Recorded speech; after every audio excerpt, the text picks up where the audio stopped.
So hey, just what's your trail name? Where did you start your through hike? When and why? And why? My street name is Chris. My trail name is Halfway. I started here in Harpers Ferry on April 24th, the day after the Flip Flop Festival this year, and summited Katahdin on Wednesday, August 16th. So that was, I think, 115 days on the trail. So I had a few zeros in there for various reasons. And took a not quite 2 weeks off, a little intermission before the flop, and I'm heading southbound today, which is the 27th of August, and feeling pretty good, all things considered. And why am I doing the flip-flop? Is that the question? Yeah. Why am I flip-flopping? I don't necessarily enjoy being around large noisy crowds on the trail, and so I wanted to avoid the northbound bubble.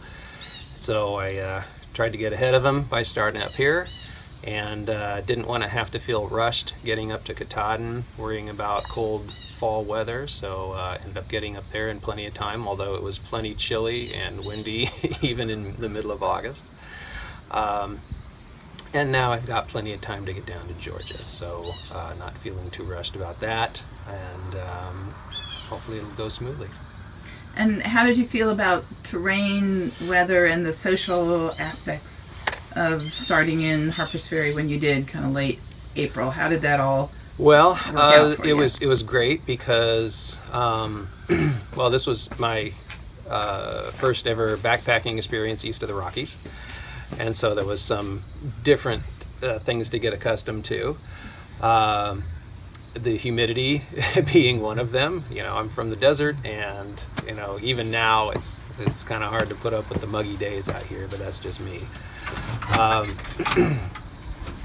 Let's see. It was nice to be able to start on an relatively easy section of trail, and just to kind of get my legs under me for the first few days. You know, going through Maryland was a nice it was a nice just a you know, beginner stretch of trail. And you know, there's a lot of ups and downs to it, but it was certainly a good place to start terrain wise. Gosh, I don't know, it was socially, it was a real plus starting here with other people at the same time on Flip Flop Festival weekend.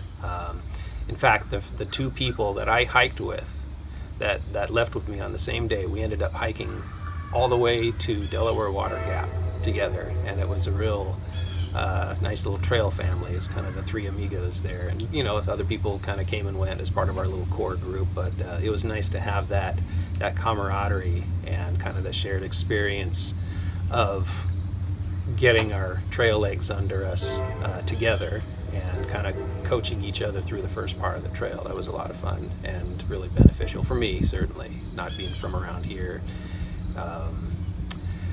And it was nice not having it too crowded as well. Again, as I mentioned, it was, you know, I'm not really into the big noisy party scene, so it was good to be up here when things were relatively quiet. Any tips for someone who's thinking about starting in the middle of the trail to begin their through hike? Yeah, I think the benefits of doing it as a flip-flop outweigh the just personally. I think the benefits of, you know, getting to Maine before it snows, not having to rush your trip, avoiding the crowds, I think those benefits outweigh the how do I say it? It'd be for me. I would have really liked to have ended my hike on Katahdin, you know, the big climactic mountain, and the big finale. But there are some things I think that are more important than that. The benefits of doing the flip, I think, are more important, and they outweigh the need to finish at Katahdin. Even though that would be nice. because that would be my preference. But ending at Springer, ending at one end is it's kind of important psychologically for me. I don't know what other people think about that, but I think it's nice to end at an end. Nothing personal about Harpers Ferry, or ending here. If people do the wraparound flip-flop, but I think at least ending at one end is kind of a nice way to do it. And that way you're down in the Smokies in the fall color season, and getting down to the south end before it gets too cold in the fall. So anyway, there's a lot of benefits to it. And did you have any? Was it hard for you to get remotivated to come do the second half? Good question.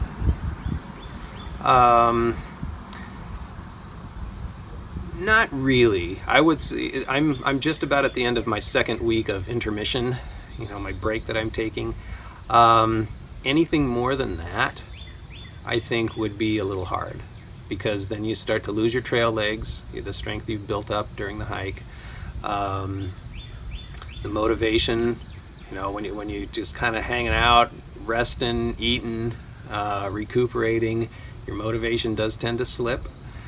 And I think it would be difficult more than a week or two to kind of pick up and get going again, up to get that inertia, that momentum going again. So I would say definitely take some time off, whatever you feel comfortable with, but not let yourself slip too much, because the first week starting from here back in April, that was work for me, and I've done a lot of backpacking before, and so I don't want to have to get back starting at ground zero again. So I'm hopefully I haven't slipped too much. We'll see how it goes. Yeah, I would say there's nothing wrong with taking some time off between the two halves of your flip flop, but don't make it too long of a break. Yeah.